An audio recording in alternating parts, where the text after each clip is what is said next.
O Senhor esteja convosco. Está no meio de nós. Proclamação do Evangelho de Jesus Cristo segundo João. Glória a vós, Senhor. Naquele tempo, disse Jesus aos seus discípulos: Agora parto para aquele que me enviou, e nenhum de vós me pergunta: para onde vais? Mas porque vos disse isto, a tristeza encheu os vossos corações. No entanto, eu vos disse a verdade. É bom para vós que eu parta. Se eu não for, não virá até vós o defensor. E quando vier, ele demonstrará ao mundo em que consistem o pecado, a justiça e o julgamento. O pecado, porque não acreditaram em mim. A justiça, porque vou para o Pai, de modo que não mais me vereis. E o julgamento, porque o chefe deste mundo já está condenado. Palavra da salvação. Glória a vós, Senhor.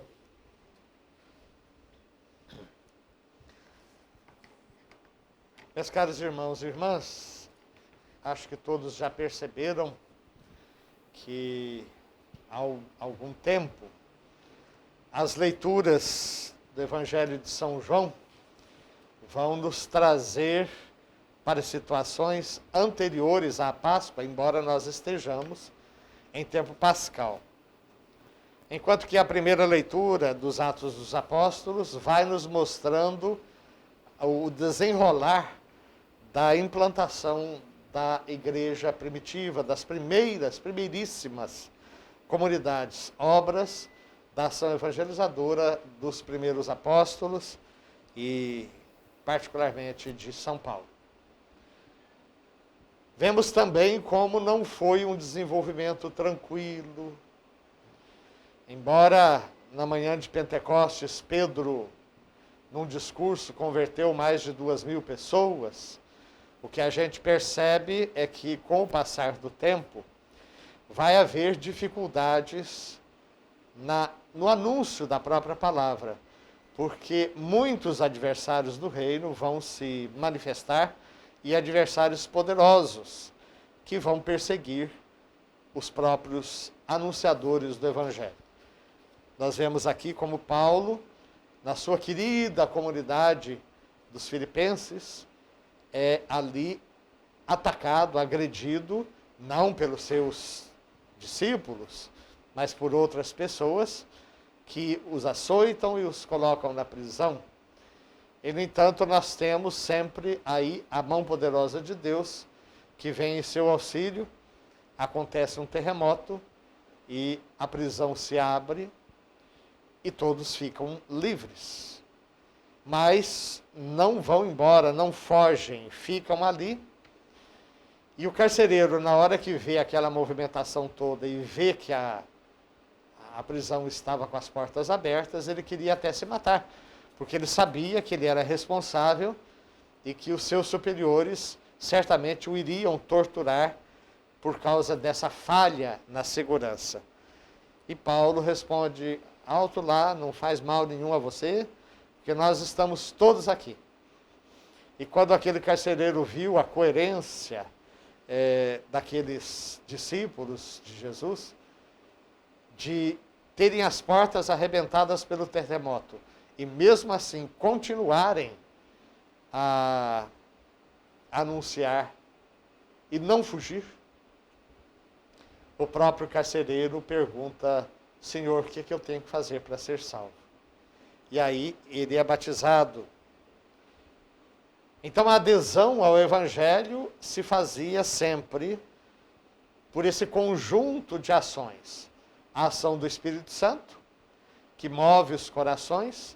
O Evangelho, eu falei, era um Evangelho anterior à Páscoa. É um Evangelho em que Jesus, de certa maneira, está se despedindo dos seus apóstolos.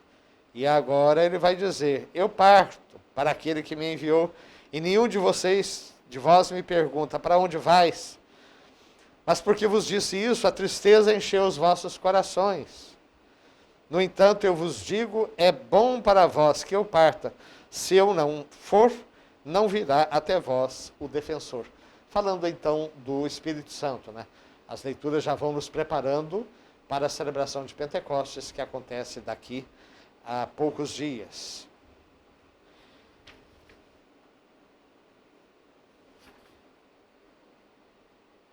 O Espírito Santo é aquele que convence o mundo acerca do pecado, da justiça e do julgamento. É ele que transforma os corações.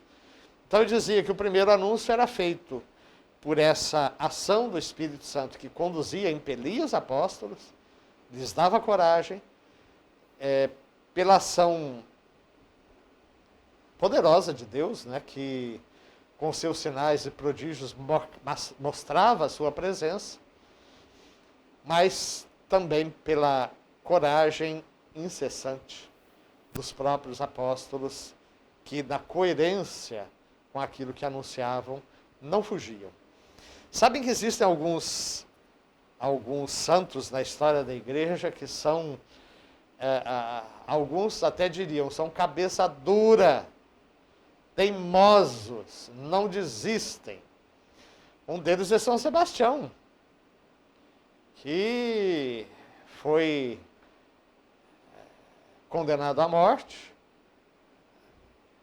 Flecharam, todo mundo conhece as imagens com as flechas, mas na realidade ali ele não morreu. Os seus amigos o recolhem, curam dele. Na hora que ele está bom, em vez de, diriam o pessoal do mundo, em vez de criar juízo e ficar na sua, ele retoma a sua atividade, vai ao imperador de novo, acusando, anunciando, denunciando as torturas e as maldades que ele fazia contra o povo de Cristo. E aí sim, ele é assassinado, dessa vez a pauladas, e é jogado lá no rio, e as pessoas depois ainda vão recolher o seu corpo. Então, vocês vejam, é uma atitude que, aos olhos do mundo, parece insensatas. Ele já tinha sido quase morto, assassinado, flechado. Teve sorte de escapar com vida. Em vez de fugir, ele volta à missão. O mesmo aconteceu com Paulo, né? E com todos os outros apóstolos. Quantas vezes Paulo apanhou? Quantas vezes esteve preso? Lá em Damasco ele teve que escapar, baixado por um cesto, através da muralha, porque senão ele seria morto. Daí a pouco já volta de novo. Ou seja, esses primeiros cristãos eram marcados por uma garra, por uma fibra que realmente só se explica a partir de uma experiência muito profunda com o Senhor ressuscitado, uma experiência muito profunda com o Espírito de Deus agindo na vida deles. Queremos pedir, então, que nós possamos aprender com esses santos e santas que desafiaram a morte com tanta serenidade que até os seus carrascos ficavam assustados. Na leitura de hoje, não foi o fim ainda para Paulo. Ele ainda teria muito que sofrer. Ele morreu em Roma. Mas a sua coragem, o fato de ter apanhado, de ter jogado na prisão, de ter tido o benefício de um terremoto, não ter fugido, aquilo foi suficiente para que o carcereiro se desse conta de que ele estava diante de algo absolutamente incomum. E aí pergunta, o que eu preciso fazer para ser salvo? E assim tantos outros que eram adversários, ferrenhos, sanguinários, se tornam discípulos missionários. E assim o Evangelho vai crescendo. E é essa disposição que se espera de cada um de nós nesses dias em que somos perseguidos, sim, de mil maneiras, talvez diferentes daquelas encontradas, por exemplo, nos Atos dos Apóstolos. Mas em muitos lugares do mundo existem padres e agentes de pastorais, leigos e religiosas que são presos e torturados e assassinados por causa do nome de Jesus. Mas, aonde morrem os mártires, o sangue dos mártires se torna semente de novos cristãos. Que o Senhor nos abençoe e abençoe as nossas comunidades, sobretudo aquelas que mais padecem. Vamos então, com esses pensamentos, apresentar a Deus as nossas preces.